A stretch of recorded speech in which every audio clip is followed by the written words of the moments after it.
Mishpete Eretz, le cours numéro 17. On a vu la dernière fois qu'il y avait une interdiction de prêter des ustensiles que celui qui m'emprunte peut utiliser pour transgresser la Shemitah. Celui sur de l'Ifnei Iver Lototen Mirchol, on parle de quelqu'un évidemment qui ne garde pas la Shemitah, mais on a vu que Chachamim ont permis dans le cas où c'est pas évident qu'il va l'utiliser. Le Chazon Ish dit que c'est un cas spécial pour éviter justement la haine, c'est-à-dire c'est toujours à juger parfois, il faut juger. Dans le cas où il vient et me dit je veux pour la Avera, c'est sûr que ça sauve. Mais dans le cas où j'ai un doute, le Chazon Ish dit que pour justement ne pas provoquer de la haine, c'est aussi un problème de provoquer des issous, donc on peut emprunter, on peut prêter. Mais il faut savoir qu'il y a beaucoup de cas de l'Ifnei Iver. Par exemple, Chachamim, ils ont dit que si on voit quelqu'un qui travaille pendant la Shemitah, on n'a pas lui dire Be'atzlacha, bonne réussite. C'est sûr de lui dire. C'est aidé. Il y a même qui disent que dans un cas, à ce moment-là, on ne doit pas lui dire Shalom. On ne doit pas le saluer parce qu'il est en train de faire une Avera. Ouais, on le voit travailler son champ. On n'a pas le droit aussi d'être un emploi. Quelqu'un, il va travailler dans une usine, ou par exemple une usine de. J'ai oublié de dire, c'est là où on emballe les fruits et légumes. Si c'est des fruits et légumes de Shemitah, c'est un sourd. Ouais, je ne parle pas de s'il travaille dans la terre, c'est sûr que c'est un sourd. Mais même l'emballement, parce qu'en fait, emballer, c'est quand même l'ifnei hiver le titan mirchol, même faire la cueillette, tu aides l'agriculteur à transgresser sa avera, et on n'a pas à s'inquiéter, Akadosh Baruch Hu dans le Parnassa, c'est pas en faisant des avérotes qu'on va gagner sa Parnassa. Comme on dit, Akadosh Baruch Hu, il a décidé combien on va donner, il a demandé de l'aider. Pourquoi? Parce qu'on c'est pas en faisant une avera que c'est de l'aide, c'est pas ce qui nous fait rien, il faut savoir. Si quelqu'un a préparé, il a par exemple labouré le terrain pendant la Shemitah, on n'a pas le droit d'acheter ce terrain, de l'utiliser. Comment on va faire tchouva et de demander. En tout cas, on n'a pas le droit de planter. C'est un terrain qui a été labouré pendant la Shemitah, on ne peut pas l'utiliser, le fruit de ce labour. Même pas acheter, parce que si tu l'achètes, tu lui payes. Pendant combien de temps, ça? En vérité, il y a une différence. Pardon? Combien de temps? Tant que ça sert. Ah, pendant la Shemitah. Non, lui, il a labouré pendant la Shemitah. Quand c'est la Shemitah, il vient, il me vend un terrain, il me dit voilà, c'est déjà labouré. Alors ça, lui-même, il n'a pas le droit de planter. Vendre, il y a qui permettent, il y a qui interdisent. Est-ce que je dois acheter ou pas? C'est qui permet?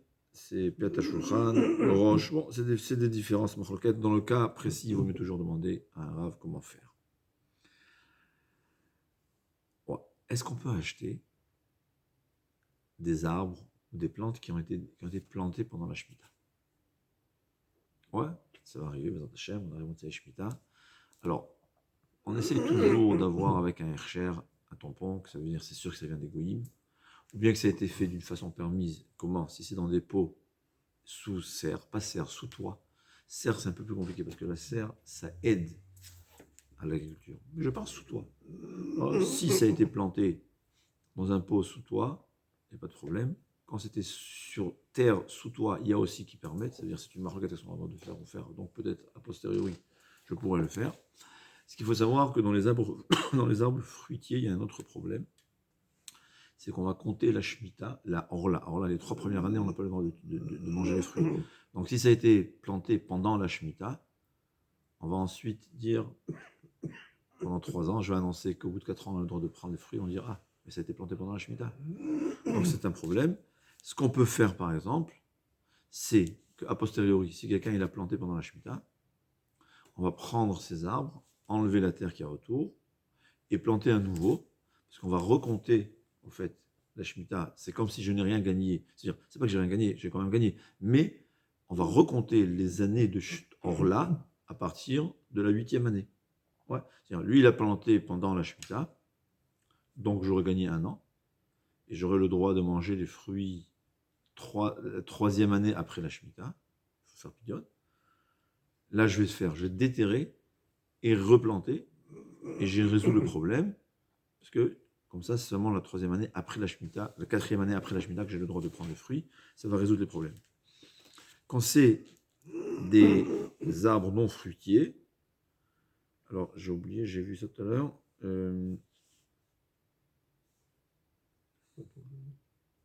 pardon? Pour les arbres non fruitiers, pas de Shemitah, non? On n'a pas dit ça. On n'a pas le droit de planter des arbres. Ah, Mais est-ce que je peux utiliser le fruit? Mais si c'est non fruitier, c'est...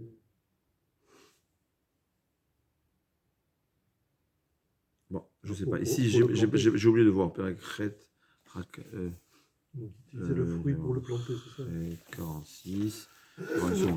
Les arbres fruitiers, en tout cas, on a dit, si on achète, il faudra enlever la terre et les replanter à nouveau. Parce que quand je prends, en général, comment ça se passe? C'est planté dans un sac en plastique, dans un pot. Et un pot troué.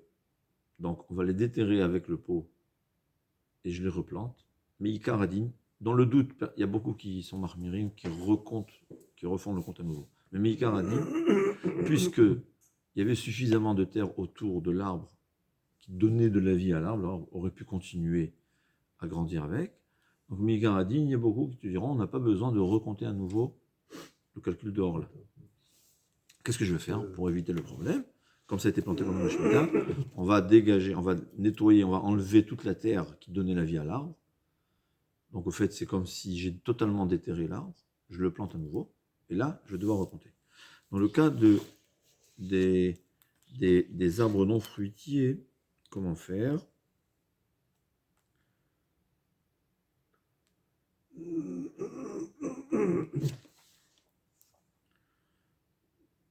Bon, en d'autres termes, apparemment, c'est une marloquette. Est-ce qu'un arbre non fruitier, a posteriori, on aura le droit de continuer, ça veut dire, ou bien il faudra le déterrer et le replanter? C'est apparemment ce que je comprends de ce qui ramène ici, c'est une marloquette. Évidemment, dans des cas, concrètement avec Itsour, si on veut acheter des arbres fruitiers, il faudra, comme on a dit, enlever la terre et les replanter. Quand c'est des arbres non fruitiers aussi, c'est l'idéal de le faire. Est-ce qu'à posteriori c'est nécessaire ou pas? J'ai pas le temps d'en voir, je peux faire un peu de temps, j'ai oublié de vérifier. D'accord? Ben, tzlacha.